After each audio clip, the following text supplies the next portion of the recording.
I'm doing my video reflection on my Photovoice presentation on supervision and counseling. This is a very interesting project for me. I think that it was a great learning experience and that it has definitely helped me professionally.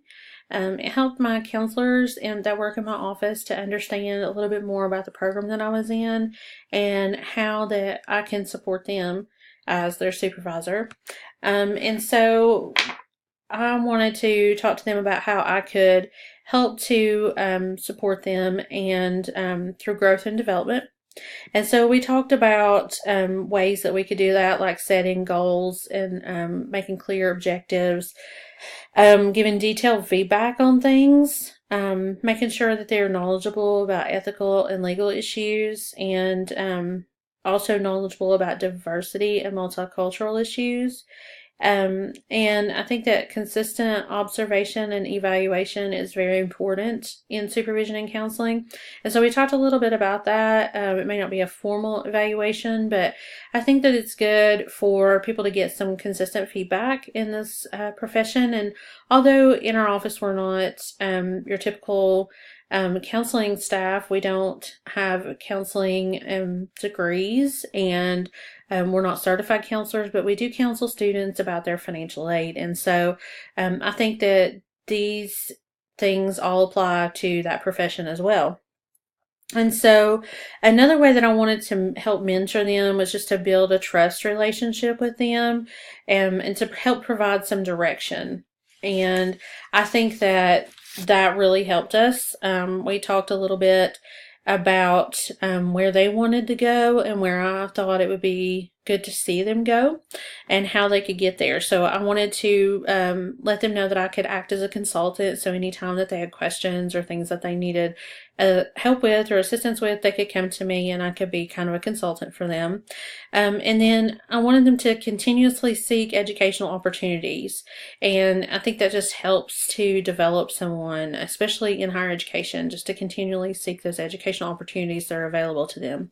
And then we talked about conducting ourselves in a professional manner. I think that's important in any business. But, when you're talking about student service, you definitely want to make sure that you're offering professional customer service to the students. And then I wanted them to seek opportunities for growth and development. So although it may not be an educational opportunity per se, I think there's a lot of ways that you can grow and develop in your job, especially in higher education. And so one of those things might be, for instance, to volunteer for a committee or to do some type of advocacy project. And that's a great way to reach out. It's not necessarily educational opportunity, but it's still an opportunity for growth and development in their field.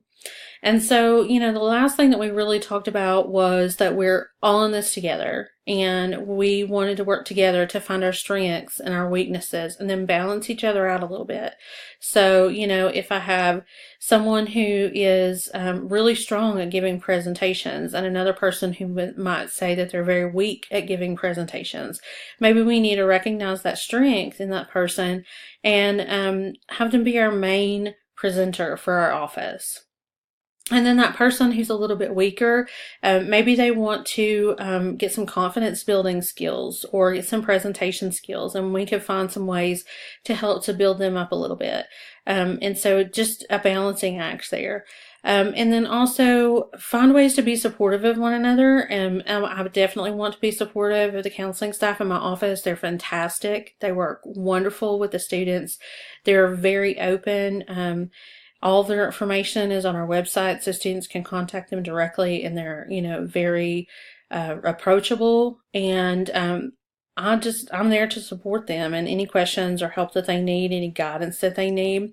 And then just to have an open dialogue with them anytime. If they say, you know what, I think this policy of ours, maybe it's not working for us anymore. Can we look into maybe making a change in this one area? It's definitely something I want them to be able to come to me with and say, let's talk about this. Let's go over this and let's see what the benefits are. If we make these changes, I think it would be beneficial for the student. And so I feel like that we've accomplished that. And I really feel like this project kind of helped with that. And I definitely think that it helped me professionally, and I really enjoyed it.